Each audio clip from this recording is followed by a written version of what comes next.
Well, it's an unfortunate reality. We're getting more accustomed to having to wait for the outcome of every election. Some people say this is crazy. With all of the technology, why is it taking us days after the polls close to find out the results of an election? Well, hold on to that thought because we're going to talk about that a little bit later when I'm joined by Ken Blackwell. But there are several congressional races that are still yet to be called. Now, as I said, we're going to talk about why later, but let's take a look now at what those races are, what the projections might be, and how long could this last? Joining me now to talk about this and more is Matt Carpenter. He is the director of FRC Action. Matt, welcome back to Washington Watch. Thanks for having me, Tony. Great to be with you. Okay, Matt, it's after 5 p.m. now on the East Coast, and most places are still counting. Especially out here in the West.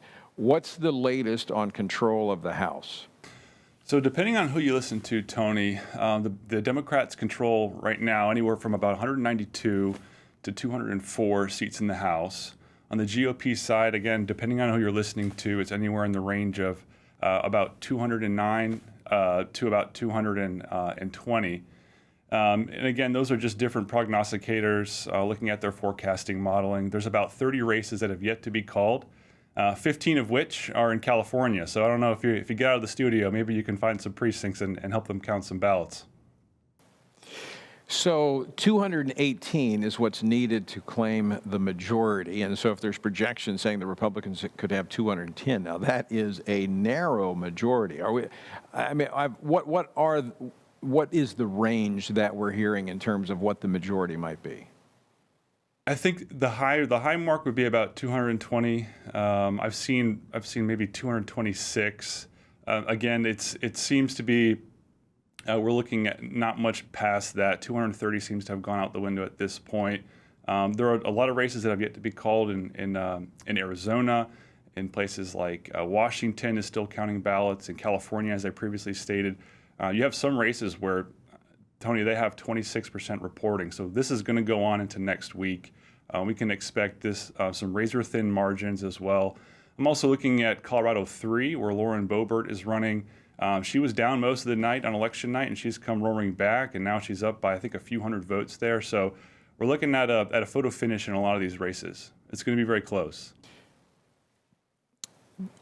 Let's talk about the Senate. Where does the Senate stand? So there are several key races out right now. Currently, Democrats control 48 seats to Republicans 49, although one of those Republican seats is in Alaska, where they have yet to decide which Republican will finish there after they implemented ranked choice voting. So Kelly Tshibaka and incumbent Republican Lisa Murkowski are going to head into subsequent sort of rounds where they'll tabulate second and third and fourth choice rankings for that seat. But all eyes are frankly on right now Arizona and Nevada, as Georgia is going to a runoff on December 6th with Herschel Walker challenging incumbent Democrat Senator Raphael Warnock. That was, again, a razor-thin margin there. I think it was about 48,000 votes separated them. So they've got 4 weeks to get over that 50% threshold in Georgia. But right now, all eyes are frankly on Maricopa County in Arizona, where there's hundreds of thousands of ballots that have yet to be counted. I think I saw an update from the campaign not too long ago, Tony, and it's about 620,000 votes outstanding in Arizona right now. They're moving at a snail's pace in Maricopa County, which is the state's largest county, which is where Phoenix is. But both campaigns on the Republican side, it's Kari Lake running for governor, and then Blake Masters in Senate, are cautiously optimistic.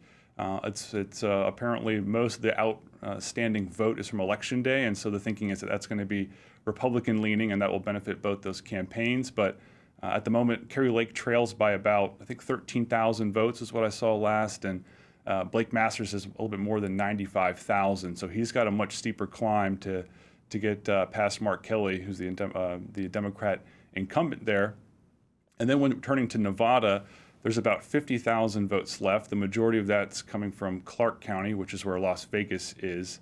And there's some outstanding rural vote there in Nevada as well. And the Laxalt team, Adam Laxalt is the Republican challenger of Democrat incumbent Catherine Cortez Masto. Again, they're sounding cautiously optimistic that a lot of this remaining vote is going to tilt their way. So all eyes are on Maricopa County and Las Vegas, Nevada. It rings a lot similarly to how election night in 2020 panned out in those states. All right, Matt Carpenter, beyond the tabulating the results, and could be days before we get the final numbers, what are some of the other takeaways from this election cycle? Tony, I was looking at some analysis from Cook Political Report today, and the final numbers on the electorate nationwide, if you look at total turnout, it was 52% of the electorate was made up of GOP voters and 46% Democrat voters. That's a R+6 electorate. That's similar to the 2010 wave.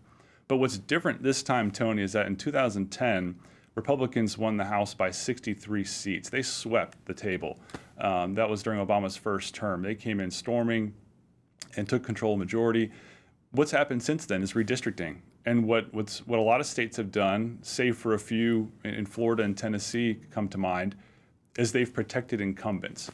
And so you have some very red districts that frankly are not going to swing. And so I think we're looking at it's possible to have a wave election year like this, but the numbers to not really reflect that, because what we've seen incumbents get entrenched in these R+20, R+30 districts in Texas and across the heartland of America. So you might now, Matt, we're giving a little inside lingo there. Explain very quickly to someone what an R+30, R+20 district is. Yeah, that's going to be a district where whether we're looking at the registered voter data, or if you can kind of model out the electorate where you just draw from inferences based on voting history and consumer data, a partisan balance. So R+20 would be, you estimate that there's 20% more Republicans in that district than Democrats. So it's favoring those Republicans. Matt, we're going to be talking more probably tomorrow, but we're going to keep tracking this through the process, but we're out of time right now. I want to thank you for joining us. Always good to hear from you. Thanks, Tony.